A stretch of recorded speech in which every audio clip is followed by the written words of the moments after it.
Hello students, स्वागत है आप सभी का आपका अपना YouTube channel Bihar study point. Student, आज हम बात करने वाले हैं बीएससीबी बोर्ड का क्लास 10th का एनसीईआरटी पर आधारित प्रश्न के बारे में, वो भी मैथ का। ठीक है, आज हम बात करने वाले हैं प्रश्नावली 1.1 का प्रश्न संख्या 4 के बारे में। चलिए इस प्रश्न को हम बहुत ही आसान भाषा में समझने की कोशिश करेंगे। तो चलिए देखते हैं, यहाँ पे हल में देंगे क्या दिया गया है कि यूक्लिड विभाजन प्रमेयिका का प्रयोग करके दर्शाइए कि किसी धनात्मक पूर्णांक का वर्ग किसी पूर्णांक m के लिए 3m या 3m+1 के रूप का होता है।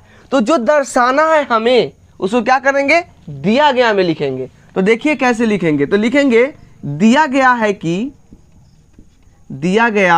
है कि किसी धनात्मक पूर्णांक का वर्ग किसी पूर्णांक m के लिए 3m या 3m+1 के रूप का होता है। ये आपका दिया गया है। ठीक है, दिया गया क्या है कि किसी धनात्मक पूर्णांक का वर्ग किसी पूर्णांक m के लिए 3m या 3m+1 के रूप का होता है। तो इसमें क्या करना है कि इसमें सर्वप्रथम मान लेंगे, तो इसीलिए क्या करेंगे, मान लेंगे क्या कि r जो होगा r हम 0 से लेकर, देखिए ये होता है आपका 3m। देखिए a बराबर BQ + r, तो ये जो दिया गया 3m, ये 3 है, b के मान 3 है और q के मान कितना दिया गया है, m दिया गया है। ध्यान दीजिएगा। ठीक है, अब देखिए जो एल्गोरिदम का जो यूक्लिड का जो मतलब जो चिन्ह है, पता है क्या, 0 जो है बड़ा या बराबर है r, और r जो है r से बड़ा कौन है, b है।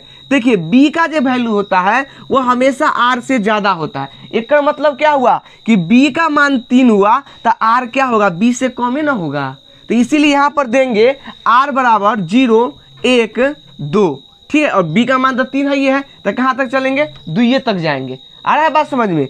चलिए तो देखिए कैसे बनाएंगे, तो यहाँ पर लिखेंगे क्या बोला गया है, पूर्णांक के लिए यानी पूर्णांक का वर्ग, तो लिखेंगे इसीलिए वर्ग r, इसलिए क्या लिखेंगे, वर्ग r बराबर हो जाएगा, जिसका वर्ग हो सके यानी जिसका वर्गमूल हम कर सकते हैं वो r यहाँ पे दर्शाएंगे। ठीक है, तो देखिए 0 का वर्गमूल क्या होता है, 0 होता है। 1 का वर्गमूल क्या होता है, 1 होता है, और 2 का तो वर्गमूल होता नहीं है। तो चलिए जब 2 के वर्गमूल नहीं होता है तब वर्ग r में क्या देंगे, 0 और 1 ही ना देंगे जी।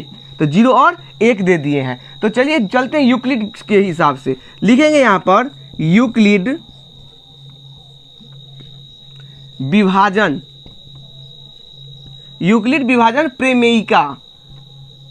प्रमेयिका के अनुसार, यूक्लिड विभाजन प्रमेयिका के अनुसार क्या होता है, a बराबर BQ + r, जहां पर क्या बताया गया है, 0 जो है छोटा या बराबर होता है r से और r छोटा होता है b से। यही ना बाउंडेशन है जी, देखिए यही बाउंडेशन है। तो चलिए ये जो चिन्ह है वो हम दे दिए किसका, यूक्लिड विभाजन प्रमेयिका या यूक्लिड विभाजन एल्गोरिदम का जो होता है सूत्र, वो सूत्र दे दिया गया, ये सिंबल ये सूत्र हो गया। अब यहाँ पर चलेंगे, r के मान क्या लेंगे, देखिए r के मान क्या लेंगे, 0 लेंगे। r के मान 0 लेंगे तो देखिए a बराबर क्या हो जाएगा, BQ, तो BQ तो कथी है, 3m है, ये है, और यहाँ पर प्लस r के मान क्या लिए हैं, 0, तो इसको लिख सकते हैं 3m, कि नहीं लिख सकते हैं, लिख सकते हैं। इस तरह से क्या लेंगे, r बराबर क्या ले लेंगे, 1 ले लेंगे। 1 लेंगे तो a बराबर हो जाएगा 3m और प्लस r के मान कितना है, 1 है। तो यही ना सिद्ध करना था जी कि 3m या 3m+1 का होना चाहिए। ये हो गया आपका प्रूव्ड। देख रहे हैं कितना आसान है, बहुत ही आसान है। आप बस एक बार इस वीडियो को अच्छी तरह से देख लिए ना जी, तो आपको कन्फर्म समझिए कि 2 नंबर आपका बोर्ड एग्जाम में 2 नंबर कहूँ तो नहीं जाएगा, फिक्स है, 2 नंबर कहूँ तो नहीं जाएगा, आपका 2 नंबर मिलेगा। ठीक है ना। अब देखिए प्रश्नावली 1.1 का ये चौथा का हल था। ठीक है, हम आपको क्या बताएं कि हम पूरा मैथ कवर करवाएंगे क्लास 10th का, पूरा 0 से लेकर हीरो बनाएंगे।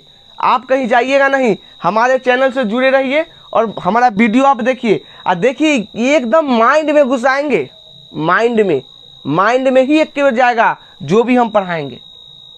इसीलिए हमसे जुड़े रहे और हमारे चैनल को सपोर्ट कीजिए, ठीक है। तो देखिए, समझिए, अगर ना समझ में आए दोबारा वीडियो को रिपीट करके देखिए, आपको वाकई में जल्दी समझ में आएगा। जब तक के लिए best of luck, thank you.